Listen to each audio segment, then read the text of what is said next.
السلام علیکم ورحمۃ اللہ وبرکاتہ۔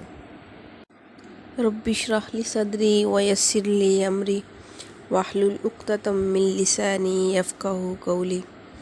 اسپرچول ڈیڈز کی جانب سے آپ کی خدمت میں حاضر ہیں۔ کیا حال ہے آپ سب کا؟ امید کرتی ہوں کہ آپ سب لوگ ایمان اور صحت کی بہترین حالتوں میں موجود ہوں گے۔ آج میں آپ کو ایک ایسے شخص کا واقعہ سناؤں گی جس نے بادشاہ کی شان و شوکت کو غیر اہم سمجھا۔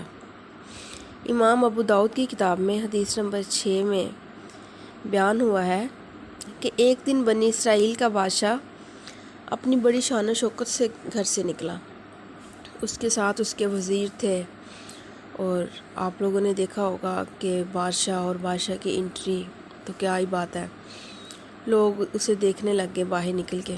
بادشاہ جیسے ہی گلی سڑکوں میں سے گزرنے لگا تو لوگ چھتوں پہ چڑھ گئے، سڑکوں پہ آ گئے، ساری دیواروں پہ چڑھ کے بادشاہ کو دیکھنے لگ گئے۔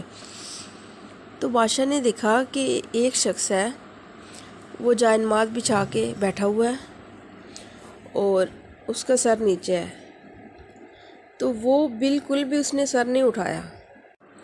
اس شخص نے ذرا بھی سر اٹھا کے بھی نہیں دیکھا کہ بادشاہ آ رہا ہے، لوگ کیسے رشک کی نظروں سے دیکھ رہے ہیں، اور اس نے نہیں دیکھا۔ بادشاہ یہ سارا کچھ دیکھ کے بہت حیران ہوا۔ بادشاہ نے حکم دیا کہ اس شخص کو میرے پاس لایا جائے۔ تو بادشاہ کے پاس اس شخص کو حاضر کیا گیا۔ تو بادشاہ نے کہا کہ تجھے میری شان و شوکت، جاہ و جلال کسی چیز نے بھی متاثر نہیں کیا، تم نے میری طرف دیکھا ہی نہیں، اور ساری دنیا جو ہے وہ میری طرف دیکھ رہی ہے، اور تم ہو کہ سر بھی نہیں اٹھایا، رستے میں بیٹھے ہو اور صرف نیچے نظریں کیے جائے نماز پہ بیٹھے ہوئے ہو۔ تو اس شخص نے اپنا ایک واقعہ سنایا۔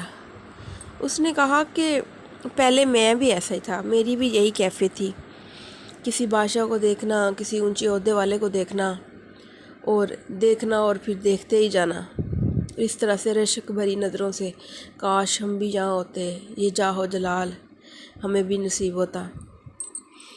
تو کہتا کہ ایک شخص تھا، میں نے دیکھا کہ بادشاہ تھا، ہمارے ہاں وہ بادشاہ ایسے گزرا کرتا تھا تو میں بھی اسے کھڑے ہو کے اسے دیکھتا تھا، ایسے ہی لوگوں کی طرح میں بھی سڑکوں میں کھڑا ہو جاتا تھا۔ پھر یہ ہوا کہ ایک دن وہ بادشاہ مر گیا۔ جیسے وہ بادشاہ مرا تو لوگوں نے اس کی قبر بنا دی۔ مجھے پتہ چلا کہ بادشاہ کی اس جگہ پہ قبر ہے، تو بادشاہ کی قبر ایک سائڈ پہ تھی، اور اس کے ساتھ ظاہر سی بات ہے عام لوگوں کی بھی قبر تھی۔ تو سارے جو تھے اس قبر پہ کچھ دیر لوگوں نے بادشاہ کو یاد کیا تو بھول گئے، بعد میں کوئی اس بادشاہ کا نام بھی نہیں لیتا تھا۔ ایک دن ایسا ہوا کہ طوفان آیا۔ طوفان اتنا زبردست تھا کہ قبریں اکھڑ گئیں۔ قبریں جیسے ہی اکھڑیں تو بہت ساری ہڈیاں نکل کے بکھر گئیں۔ میں نے ان ہڈیوں میں دیکھا کہ 2 کھوپڑیاں ہیں، اور 2 کھوپڑیاں اڑ کے میرے قدموں میں آ کے گر گئی ہیں۔ میں غور سے دیکھنے لگ گیا۔ ایک بادشاہ کی قبر تھی اور دوسری کسی اور کی قبر، وہ پھٹی تھی بالکل، باقیوں کی کم پھٹی تھی۔ میں غور سے دیکھنے لگ گیا کہ ان دونوں کھوپڑیوں میں سے بادشاہ کی کھوپڑی کون سی ہے اور ایک عام انسان کی کھوپڑی کون سی ہے۔ تو یقین جانیے کہ مجھے پتہ نہیں چلا کہ ان دونوں کھوپڑیوں میں کیا فرق ہے۔ تو تب سے میں نے سوچ لیا کہ یہ دنیا بہت عارضی ہے، ہم سب کا جو ٹھکانہ ہے وہ ایک جیسا ہے۔ بادشاہ کی بھی ویسی ہی کھوپڑی ہے اور عام انسان کی بھی ویسی کی ویسی ہے، تو مٹی میں جا کے سب نے مٹی ہو جانا ہے۔ تو پھر اس دنیا کی وجاہت، جاہ و جلال، شان و شوکت کا کیا فائدہ جب ہم سب کا آخرت ایک ہی جگہ ہے؟ تو کیوں نہ اس چیز کو چھوڑ کے اس چیز کی طرف زیادہ توجہ دینی چاہیے اور اس کی تیاری کرنی چاہیے جو اخروی عمل ہے، جو ہمیشہ رہنے والا ہے۔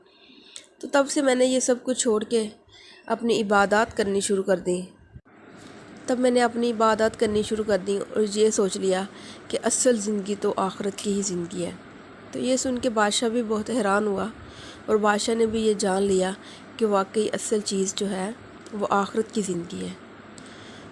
تو اس واقعے سے، اس کہانی سے ہمیں یہ سبق ملتا ہے کہ دنیا میں انسان کی جتنی مرضی شان و شوکت ہو، لیکن آخرت میں سب کا حساب جو ہے اس کے اعمال کے مطابق لیا جائے گا، اور سب نے مٹی ہی ہو جانا ہے۔ تو اس لیے دنیا سے زیادہ ہمیں اپنی آخرت کی فکر کرنی چاہیے۔ امید ہے کہ آپ کو یہ ویڈیو اچھی لگی ہوگی۔ ہمارے چینل کو سپورٹ کریں۔ جزاکم اللہ خیر۔